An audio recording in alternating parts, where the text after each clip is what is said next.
బులెటిన్లో breaking news చూస్తున్నాం. ఇటు ఐఏఎస్ అమోయ్ కుమార్ భూభాగోతం తెలుగు రాష్ట్రాల్లో ఇప్పుడు హాట్ టాపిక్ గా మారుతోంది. తీగలాగితే డొంకంతా కదిలినట్టుగా ఈడీ విచారణలో అక్రమాలన్నీ కూడా ఒక్కొక్కటిగా ఇప్పుడు బయటకు వస్తున్నాయి. హైదరాబాద్ చుట్టుపక్కల జిల్లాల్లో భూ అక్రమాల వ్యవహారం బయటపడుతోంది. మేడ్చల్, రంగారెడ్డి, సంగారెడ్డి జిల్లాల్లో ప్రభుత్వ భూములు పెద్ద ఎత్తున ప్రైవేట్ పరమైనట్టుగా ఆరోపణలు వస్తున్నాయి. 3 జిల్లాల నుంచి సీఎంఓకు ఫిర్యాదులు కూడా వెల్లువెత్తుతున్నాయి. గత బీఆర్ఎస్ సర్కార్ హయాంలో కలెక్టర్గా ఉండి వేల కోట్ల భూదందాలకు పాల్పడ్డారనే అభియోగాలు ఎదుర్కొంటున్న కలెక్టర్ చుట్టూ ఇప్పుడు మరింత ఉచ్చు బిగుస్తుందని భావిస్తున్నారు.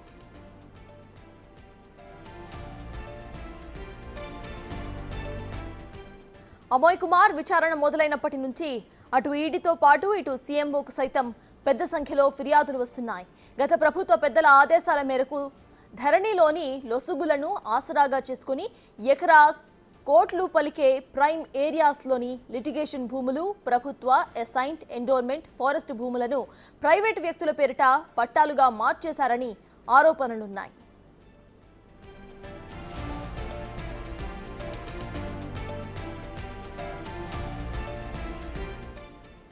ఈ వేల కోట్ల విలువైన భూభాగోతాన్ని నడిపేందుకు ఓ మాజీ మంత్రి అమోయ్ కుమార్ను ఆ జిల్లాలకు కలెక్టర్గా నియమించినట్టు చెబుతున్నారు. ఆ టైంలోనే మేడ్చల్, రంగారెడ్డి జిల్లాలతో పాటు సంగారెడ్డి జిల్లాలోనూ పెద్ద ఎత్తున భూ అక్రమాలు జరిగినట్టు గుర్తించారు. స్వామి కార్యంతో పాటు స్వకార్యం కూడా చెక్కబెట్టుకొని లిటిగేషన్లో ఉన్న భూములను సైతం ఎకరాకు లక్షల్లో తీసుకొని ప్రైవేట్ పరం చేసినట్టు నిర్ధారించారు అధికారులు. దీంతోనే పాస్బుక్ డేటా కరెక్షన్ కింద అమోయ్ కుమార్ ఎన్ని ప్రొసీడింగ్స్ ఇచ్చారో వాటన్నిటినీ కూడా బయటకు తీయాలని సీఎం రేవంత్ రెడ్డి ఆదేశించినట్టు తెలుస్తోంది.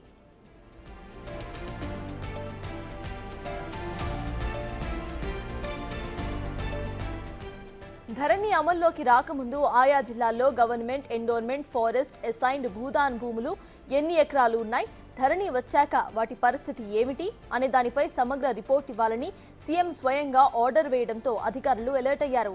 ఈ క్రమంలోనే రెవెన్యూ, ఎండోర్మెంట్, ఫారెస్ట్ ఆఫీసర్స్ ఇప్పుడు రంగంలోకి దిగి డీటెయిల్స్ ను సేకరిస్తున్నారు. ప్రస్తుతం ఆయా డిపార్ట్మెంట్ల దగ్గర ఉన్న వివరాల ప్రకారం చూసినా ధరణికి ముందు ఉన్న భూములతో ఇప్పటి భూములకు మధ్య చాలా వ్యత్యాసం కనిపిస్తోందని సమాచారం.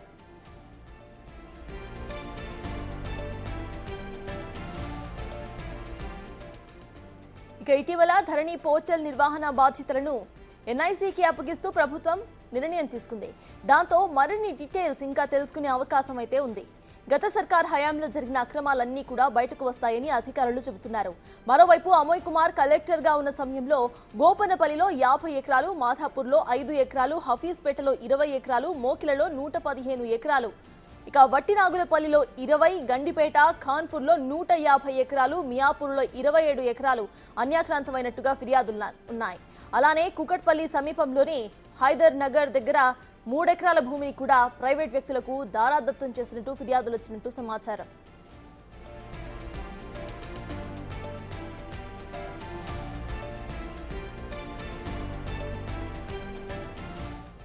ఆదిపట్లలో సర్వే నంబర్ 44లోని సీలింగ్ భూములైన 18 ఎకరాలను కొంతమందికి పట్టాదారు పాస్బుక్లు ఇచ్చినట్టుగా ఫిర్యాదులున్నాయి. అయితే షామీర్పేట్ మండలం తూముకుంటలోని సర్వే నంబర్ 164లో మొత్తం 26 ఎకరాలు, సర్వే నంబర్ 165/1, సర్వే నంబర్ 1266లోని ఫారెస్ట్ భూములను కూడా మార్చినట్టు గుర్తించారు. 1953లోని ఆ సర్వే నెంబర్లోని భూములు రిజర్వ్ ఫారెస్ట్ కోసం కేటాయించినట్టుగా గెజెట్ నోటిఫికేషన్స్ ఉన్నాయి. అయితే బయట వ్యక్తులకు భూములు దారదత్తం చేశారని వాపోతున్నారు.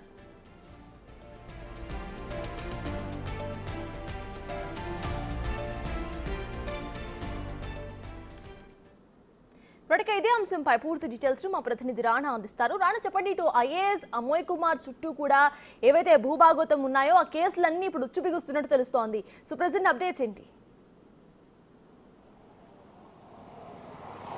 ఒక పక్క ఈడీ అధికారులు అమోయ్ కుమార్ పైన పూర్తి స్థాయిలో కూడా దృష్టి పెడితే మరోవైపు సర్కారుకు కూడా ఫిర్యాదుల వెల్లువ అనేది వస్తూనే ఉన్నాయి. ఎప్పుడైతే అమోయ్ కుమార్ని ఈడీ అధికారులు విచారణకు పిలుస్తున్నారు, విచారణ చేస్తున్నారనేసి బయట వినిపించడంతో అమయ్ కుమార్ సంబంధించిన బాధితులు ఎవరైతున్నారో వాళ్ళందరూ కూడా ఇప్పటికే ఆయా స్థానిక పోలీస్ స్టేషన్లో కూడా పలు ఫిర్యాదులు కూడా చేసినటువంటి నేపథ్యం అయితే కనపడుతుంది. దానితో పాటు ఇటీవల కాలంలో లోకల్ పోలీస్ స్టేషన్ కంటే డైరెక్ట్ సీఎంఓకే కంప్లైంట్ చేయాలనే ఉద్దేశంతో చాలామంది ఇటు గోపన్పల్లికి సంబంధించిన వారు కానీ, శామీర్పేటకు సంబంధించిన వారు కానీ, ముఖ్యంగా మోకిలా దగ్గర ఉన్నటువంటి వారు కానీ వాళ్ళందరూ కూడా ఇటు సీఎంని ఆశ్రయించడం జరిగింది. సీఎంఓకి కూడా వాళ్ళు కంప్లైంట్ చేసినటువంటి నేపథ్యం మొత్తం ఏదైతే విత్ ఆధారాలతో పాటు కూడా ముఖ్యమంత్రికి వాళ్ళు ఫిర్యాదులు చేసినట్టుగా మనకు సమాచారం అందుతుంది. దాంతోపాటు ఇప్పుడు గతంలో అమయ్ కుమార్ రంగారెడ్డి జిల్లాగా కానీ, హైదరాబాద్ ఇన్ఛార్జ్ జిల్లాగా కానీ, మేడ్చల్ మల్కాజిగిరి సంబంధించినటువంటి జిల్లాలకి ఆయన కలెక్టర్గా పనిచేశాడు. కాబట్టి ఆయన పనిచేసినటువంటి సమయంలోనూ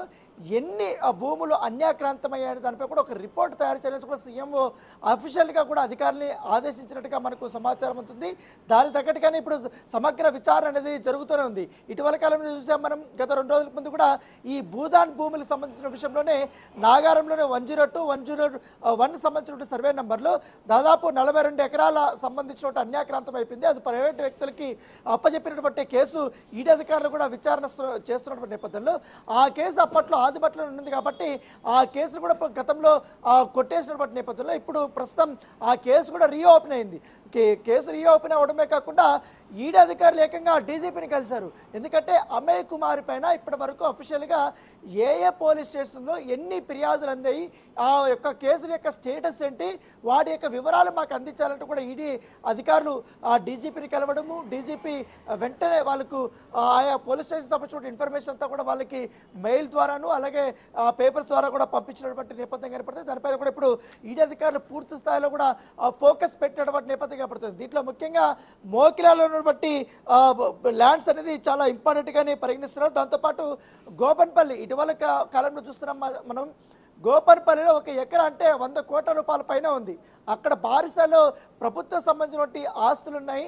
ఆ ఆస్తులంతా కూడా ఇతరులకి దారాదత్తం చేసినటువంటి నేపథ్యం ఏర్పడుతుంది. దానిపైన ఇప్పుడు విచారణ కొనసాగుతున్న నేపథ్యంలో ముఖ్యంగా సర్వే నెంబర్ 124/10లో 50 ఎకరాలు, ఆ సర్వే నెంబర్ 36, 37లో వచ్చి దాదాపు 600 ఎకరాలు, హఫీజ్పేట సర్వే నెంబర్లో 80లో 20 ఎకరాలు, మోకిలా దగ్గర ఉన్నటువంటి సర్వే నెంబర్ 555లో బిల్లా దాఖల భూములు వచ్చి 150 ఎకరాలు, మేడ్చల్ మల్కాజ్ జిల్లా కూకట్పల్లి మండలం ఎల్లమ్మ బండ షాంబి బొగుడా వచ్చి సర్వే నెంబర్ 57లో వచ్చి 92 ఎకరాలను చట్టవిరుద్ధంగా ఎక్కించినట్టుగా అధికారులు గుర్తించినటువంటి నేపథ్యం అయితే కనపడుతుంది. దీనిపైన పూర్తి స్థాయిలో సమగ్ర విచారణ చేయాలని కూడా అధికారులు భావిస్తున్నారు. ముఖ్యంగా మరొకటి, ఎందుకంటే ఇటు కోకాపేట కానీ మోకిలాలో ఏ విధంగా అయితే భూముల ధరలు ఉన్నాయో శామీర్పేటలో కూడా దానికంటే ఇంకా ఎక్కువగా ఉన్నటువంటి నేపథ్యం కనపడుతుంది. సో అక్కడ కూడా పెద్ద ఎత్తున ఫారెస్ట్ భూములకు సంబంధించిన అవన్నీ కూడా అన్యాక్రాంతమైంది. దీనివి చేతులు మారడం వల్ల చాలా పెద్ద మొత్తంలో కూడా డబ్బులు ముట్టాయనేది కూడా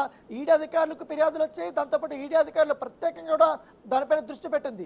ఇప్పుడు ఏకంగా ఇప్పుడు సీఎం నుంచి కూడా ఆదేశాలు వచ్చాయి కాబట్టి ఇప్పుడు ఎన్విరాన్మెంట్ డిపార్ట్మెంట్ కానీ, ఫారెస్ట్ అధికారులు కానీ, రెవెన్యూ డిపార్ట్మెంట్లో కానీ అందరూ కూడా గతంలో ధరణిలో ఎక్కించేటప్పుడు భూముల యొక్క వివరాలు, ధరణికి ఎక్కక ముందు ఉన్నటువంటి రికార్డ్స్ అవన్నీ 2 బేరేజ్ వేసుకొని చూసిన తర్వాత ఎన్ని భూములు ఇట్లా ప్రైవేట్ పరమై, ఎన్ని భూములు అన్యాక్రాంతమై, ముఖ్యంగా దాంట్లో ఫారెస్ట్ ల్యాండ్స్ కానీ, భూదాన్ భూములు కానీ ఏమైపోయాయి, వాటి ప్రస్తుత పరిస్థితులు ఏ విధంగా ఉన్నాయి, ఒకవేళ వాటిని ప్రైవేటు వ్యక్తుల పరంపర చేస్తే దానిలో అమయ్ కుమార్ యొక్క పాత్ర ఎంత? ఎందుకంటే ఎటు తిరిగినా కూడా అమయ్ కుమార్ యొక్క పాత్ర అనేది చాలా స్పష్టంగా ఏర్పడుతుంది. ఈడీ అధికారులు కూడా ప్రాథమికమైనటువంటి ఆధారాలు వచ్చాయి.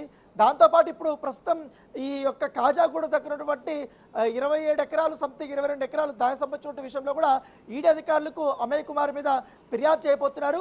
వారు కూడా ఇవాళ ఈడీ అధికారులు కలవబోతున్నట్టుగా మనకు సమాచారం. దాంతోపాటు శంకర హిల్స్ విషయంలోకి వస్తే దాదాపు 3200 మంది దాకా కూడా బాధితులు ఉన్నారు. ఆ బాధితులందరూ కూడా ఇప్పటికే సైబరాబాద్ సిపిని కలిశారు. సిపిని కలిసిన తర్వాత వాళ్ళు గచ్చిబౌలి పోలీస్ స్టేషన్లో కంప్లైంట్ కూడా ఇచ్చారు. ఎందుకంటే దాదాపు 1989 నుంచి కూడా వారు ఒక సొసైటీని ఏర్పాటు చేసుకుని అక్కడ ప్లాట్లుగా మలుచుకొని వారు ఉంటున్నప్పటికీ క్రమక్రమేణా ఆక్రమణదారులు చేయడము, తర్వాత భూకు సంబంధించిన విషయంలో పత్రాలు మార్చినటువంటి వారు చేయడము, కబ్జాలు చేయడము, తర్వాత వీళ్ళ ఆధీనంలో ఉన్నటువంటి భూములను కూడా అన్యాక్రాంతం చేయడం వల్ల ఈ యొక్క అంశాన్ని అమయ్ కుమార్ దృష్టికి తీసుకెళ్తే ఆయన ఏకంగా వాళ్ళకి ఆక్రమణదారులకి ఒత్తాస పలకడం దగ్గర దీని వెనకాల పెద్ద ఎత్తున డబ్బులు చేతులు మారి వందల కోట్ల రూపాయల వరకు కూడా దీనికి స్కామ్ జరిగిందని కూడా ఇప్పటికే శంకర్ హిల్స్ సంబంధించిన బాధితులు కూడా ఈడీ అధికారులు కలిశారు. ఇటు ప్రభుత్వానికి కూడా ఫిర్యాదు చేసిన నేపథ్యంలో ఎటు చూసినా ఈ వారంలోనే చాలా కీలకమైనటువంటి అంశాలు, చాలా కీలకమైనటువంటి విషయాలు అనేది వెలుగులోకి రాబోతున్నాయి. అమయ్ కుమార్తో పాటు మరొక ఐఏఎస్ ఆఫీసర్తో పాటు గత ప్రభుత్వంలో కీలకంగా ఉన్నటువంటి ఒక నేత చుట్టూ కూడా ఈ కేసులన్నీ కూడా చుట్టుకోబోతున్నట్టుగా మనకు సమాచారం అందుతుంది. Right, thank you Rana.